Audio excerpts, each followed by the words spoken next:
Inilah keadaan saat ini di Desa Senembok Buya dan Kedai Kemuning yang lagi dilanda banjir.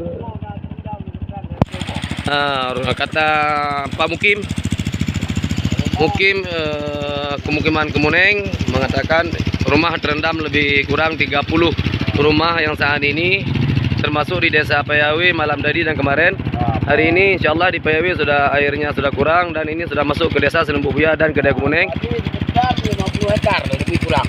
Padi, padi terendam. Padi udah mau jadi panen, udah dekat panen. Lebih kurang 50 hektar yang terkena banjir pada hari ini tanggal 10 bulan 10 2022. Tepatnya di Desa Senembok Buya, Payawi, Kedai Kemuning, Kecamatan Ididunong, Kabupaten Aceh Timur. Ini salah satu rumah yang tergenang air. Yang ini yang punya rumah sudah mengungsi ke tempat yang lebih tinggi.